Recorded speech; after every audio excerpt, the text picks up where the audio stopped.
నిన్న రాజోల్ నియోజకవర్గంలో మల్కీపురంలో జరిగిన చిన్నపాటి సంఘటన తీవ్ర ఉద్రిక్తలకి దారితీసి జనసేన ఎమ్మెల్యే అయిన రాపాక వరప్రసాద్ గారి non bailable arrest warrant issue చేయడం ఇవన్నీ చూస్తుంటే నాకు అది నిన్న నుంచి సమీక్షిస్తూనే ఉన్నాను ఏం జరుగుతున్నాయి ఏంటి అని. చాలా చిన్న ఇన్సిడెంట్, అది ఒక స్టేషన్ బెయిల్తో పోయే ఒక చిన్నపాటి ఇన్సిడెంట్. దానికి ప్రజలు అడిగితే ఆయన మద్దతుకి వెళ్ళారు అనేది. దాంట్లో వ్యక్తికి ఒక ఆయనకి ఇది బాగలేదు, అందువల్ల వెళ్ళాల్సి వచ్చిందని నాకు పార్టీ నాయకులు అందరూ అలాగే అధికార యంత్రాంగం నుంచి నేను కనుక్కుంటా ఉంటే నాకు వచ్చిన వార్తలు. నేను వాటిని సమీక్షిస్తూనే ఉన్నాను. అయిపోద్ది కదా, చిన్నపాటి ఇన్సిడెంట్ కదా అని చెప్పి నేను చూస్తూ ఉంటే ముఖ్య నాయకులు కూడా చెప్పాను, గోదావరి జిల్లా తూర్పుగోదావరి జిల్లా నాయకులందరికీ, అలాగే పొలిటికల్ అఫైర్స్ కమిటీ సభ్యులు కొద్దిమందికి తెలియజేశాను దాన్ని చూడమని చెప్పి.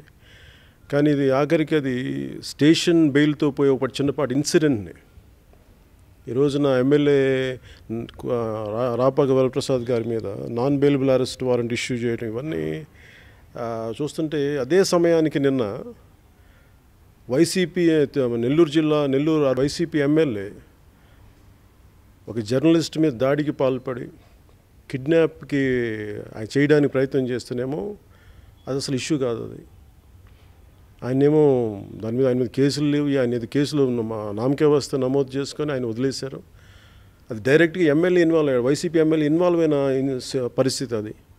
ఇక్కడేమో ఎవరో చిన్నపాటి వ్యక్తికి బాగలేదు, అనారోగ్యంగా, ఆయన మటు కొద్దిగా జాగ్రత్తగా కొంచెం హాస్పిటల్కి తీసుకెళ్ళండి ఇలాంటిదో మాట్లాడితే దానికి మాట వచ్చి అది పరిస్థితులు చేదాటిపోతున్నాయి. ఇవన్నీ చూస్తూ ఉంటాయి.